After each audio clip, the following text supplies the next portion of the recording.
فاتح بیت المقدس سلطان صلاح الدین ایوبی رحمۃ اللہ علیہ۔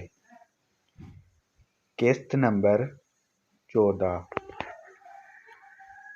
اس نے دیکھا کہ یہ 5 آدمی لباس سے سفری تاجر نظر آتے ہیں اور مسلمان لگتے ہیں۔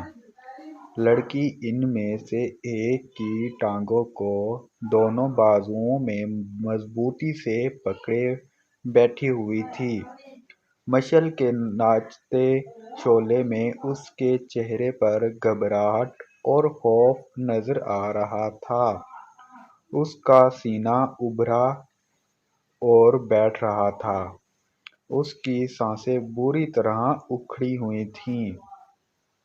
یہ لڑکی میرے حوالے کر دو، فخر المصری نے حکم کے لہجے میں کہا۔ یہ ایک نہیں، ایک آدمی نے التجا کے دیا۔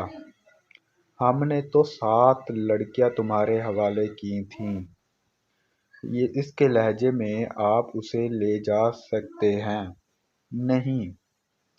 موبی نے اس کی ٹانگوں کو اور مضبوطی سے پکڑتے ہوئے اور روتے ہوئے خوف کے لہجے میں کہا۔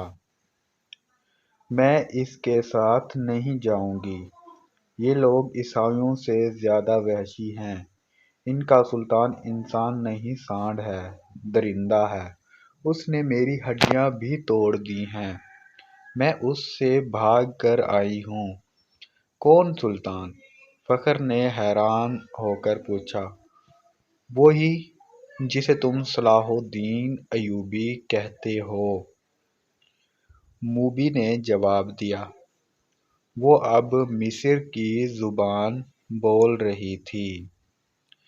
یہ لڑکی جھوٹ بول رہی ہے، فخر نے کہا اور پوچھا۔ یہ ہے کون؟ تمہاری کیا لگتی ہے؟ اندر آ جاؤ دوست، باہر سردی ہے، ایک آدمی نے فخر سے کہا۔ تلوار نیام میں ڈال لو، ہم تاجر ہیں، ہم سے آپ کو کیا خطرہ؟ آؤ، اس لڑکی کی بیتا سن لو، اس نے آہ بھر کر کہا۔ میں آپ کے سلطان کو مرد مومن سمجھتا تھا، مگر ایک خوبصورت لڑکی دیکھ کر وہ ایمان سے ہاتھ دھو بیٹھا۔ وہ باقی 6 لڑکیوں کا بھی یہی حشر کر رہا ہوگا۔ ان کا یہ حشر دوسرے سالاروں نے کیا ہے، موبی نے کہا۔ شام کو ان بیچاریوں کو اپنے خیمے میں لے گئے تھے اور انہیں بے سدھ کر کے خیمے میں ڈال دیا۔ وہ خیمے میں بے ہوش پڑی ہیں۔ فخر المصری تلوار نیام میں ڈال کر ان کے ساتھ خیمے میں چلا گیا۔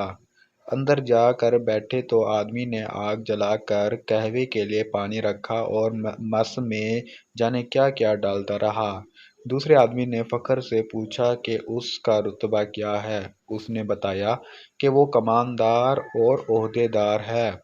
انہوں نے اس کے ساتھ بہت سی باتیں کی، جس سے انہوں نے اندازہ کر لیا کہ یہ شخص عام قسم کا سپاہی نہیں اور ذمہ دار فرد ہے، ذہین اور دلیر بھی ہے۔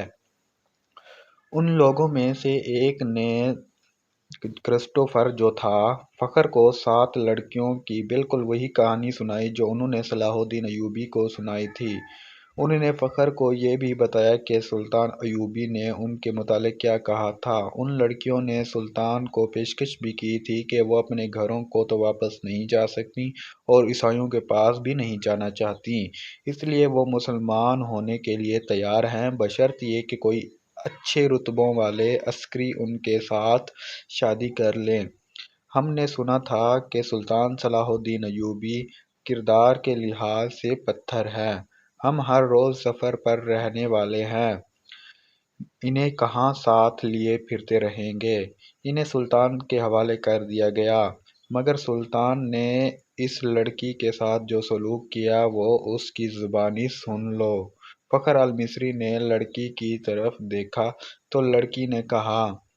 ہم بہت خوش تھیں کہ خدا نے ہمیں ایک فرشتے کی پناہ دی ہے۔ سورج غروب ہونے کے بعد سلطان کا ایک محافظ آیا اور مجھے کہا کہ سلطان بلا رہا ہے۔ میں باقی 6 لڑکیوں کی نسبت زیادہ خوبصورت ہوں۔ مجھے توقع نہیں تھی کہ تمہارا ایوبی غلط نیت سے بلا رہا ہے۔ میں چلی گئی۔ سلطان ایوبی نے شراب کی سراہی کھولی، ایک پیالہ اپنے آگے رکھا اور ایک مجھے دیا۔ میں عیسائی ہوں، شراب 100 بار پی ہے۔ بحری جہاز میں عیسائی کمانداروں نے میرے جسم کو کھلونا بنائے رکھا ہے۔ صلاح الدین ایوبی بھی میرے جسم کے ساتھ کھیلنا چاہتا تھا۔ اب اور مرد میرے لیے کوئی نئی چیزیں نہیں تھیں، لیکن ایوبی کو میں فرشتہ سمجھتی تھی۔ میں اس کے جسم کو اپنے ناپاک جسم سے دور رکھنا چاہتی تھی، مگر وہ ان عیسائیوں سے بدتر نکلا جو مجھے بحری جہاز میں لائے تھے، اور جب ان کا جہاز ڈوبنے لگا تو انہوں نے ہمیں ایک کشتی میں ڈال کر سمندر میں اتار دیا۔ ان میں سے کسی نے ہمارا ساتھ نہ دیا۔ ہمارے جسم جھنجھوڑتے ہوئے اور ہڈیاں چلچلاتی ہوئی تھیں۔ خدا نے ہمیں بچا لیا اور اس آدمی کی پناہ میں پھینک دیا جو فرشتے کے روپ میں درندہ ہے۔ مجھے سلطان نے ہی بتایا تھا کہ میرے ساتھ کی باقی 6 لڑکیاں اس کے سالاروں کے خیمے میں ہیں۔ میں نے سلطان کے پاؤں پکڑ کر کہا کہ میرے ساتھ شادی کر لو۔ اس نے کہا اگر تم مجھے پسند کرتی ہو تو شادی کے بغیر تمہیں اپنے حرم میں رکھ لوں گا۔ اس نے میرے ساتھ وحشیوں کا برتاؤ کیا، شراب میں بدمست تھا۔ اس نے مجھے اپنے ساتھ لٹا لیا۔ جوں ہی اس کی آنکھ لگی میں وہاں سے بھاگ آئی۔ اگر میری بات کا اعتبار نہ آئے تو اس کے محافظوں سے پوچھ لو۔ اس دوران ایک آدمی نے فخر کو قہوہ پلایا۔ ذرا سی دیر بعد فخر کا مزاج بدلنے لگا۔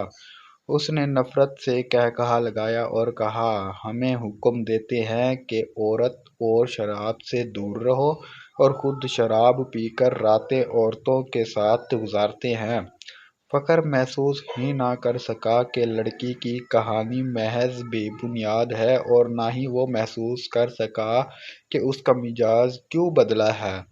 اسے حشیش پلا دی گئی تھی۔